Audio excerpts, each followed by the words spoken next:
Hi, this is Scott Garibay, and today I want to talk about Matthew Mercer's Exandria, specifically the Explorer's Guide to Wildemount. I've been thinking a lot about Matthew Mercer, and I think we've reached a point where it doesn't matter if you like Matthew Mercer or if you don't like Matthew Mercer.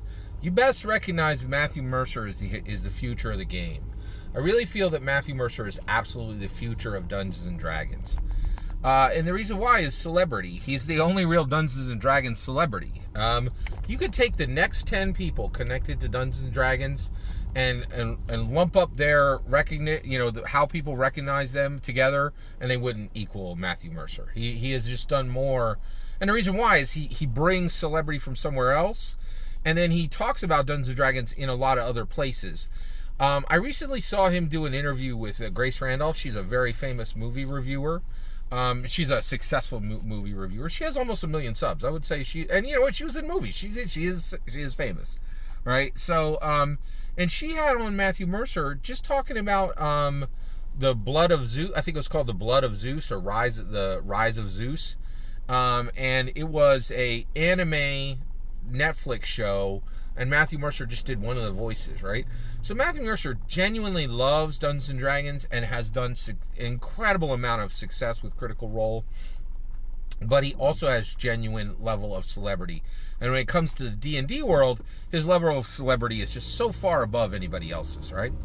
So I've been thinking a lot about his Exandria. And I think Exandria could really be the new Faerun, okay? And also certainly whatever the Dragonlance is. So here's the thing. It would make a lot of sense to make the official Dungeons & Dragons setting Exandria. It gets rid of a lot of old crusty loader copying that Faerun did. Ed Greenwood, that guy, I gotta say, I don't think he was ever really, he wasn't known for good, clean behavior. And I think that's only going to come to haunt Faerun as it goes forward, right? Whereas Matthew Mercer is he's bringing a modern setting. So Exandria is a modern setting. Faerun at its best days was a loader copy, right? Exandria is not that, right? Dragonlance is hecka done, right? Dragonlance is absolutely not the future of Dungeons and Dragons, right? And why would I say that? Well, it doesn't matter how good Dragonlance is.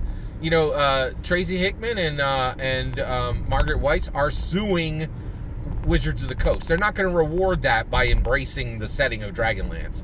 I highly doubt you will ever see another Dragonlance book.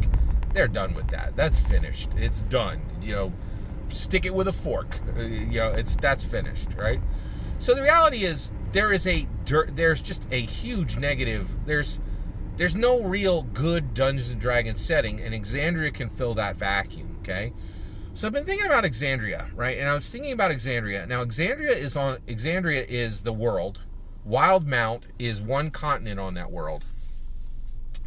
And on Wildemount, okay, and this is all an Explorer's Guide to Wildemount, which I think should become the Dungeons & Dragons standard setting, okay? I think there'd be a lot of advantages to that, right?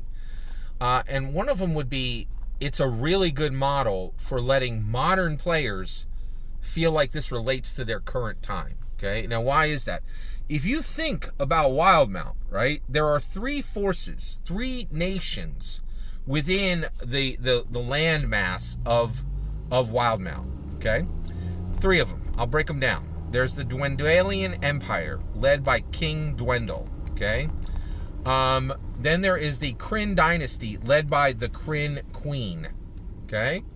And then there is the Clovis Concord, which is a whole collection of essentially merchant kings, who none of them are really a king, of merchant lords. That's a better way to say it. Merchant lords who control the Menagerie Coast. So Dwendalia, they control the Windir area. The Kryn dynasty controls Xhorhas, the land area of Xhorhas, and the Clovis Concord controls the Menagerie Coast and some islands off the Menagerie Coast. And so all three of them are controlling the land in a contiguous continent, okay? So how does this map to our current modern reality? The Dwendalian Empire is status quo. They want to conserve what you already have. And what King Dwendal did was he made a kingdom that's great if you're a human, an elf, or a dwarf. The traditional Loder heritages, right? The Kryn Queen in Xhorhas, her nation is status no.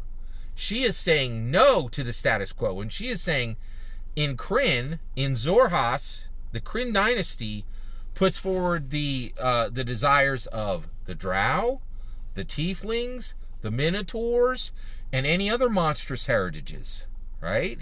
So she's saying no, status no. King Dwendal, status quo. Drow Queen, status no, okay? And the Merchant Lords are status O, right? Status O. Oh, is that what's happening?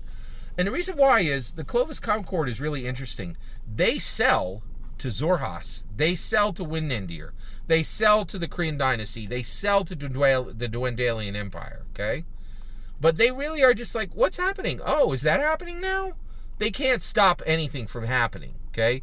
They exist at the pleasure of Xhorhas, Kryn dynasty.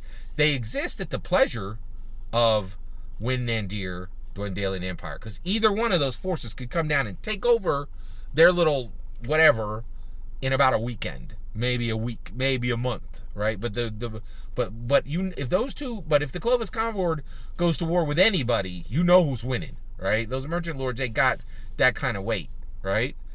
So when you look, so you have the Dwendalian Empire, status quo, a group that wants to conserve the good for a small group of people.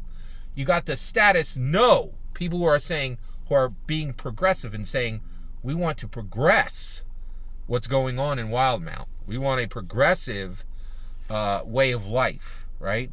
And we're going to embrace people that traditionally haven't been embraced. And then you have status O, right? Like land powers that be on the land masses of true powers, right?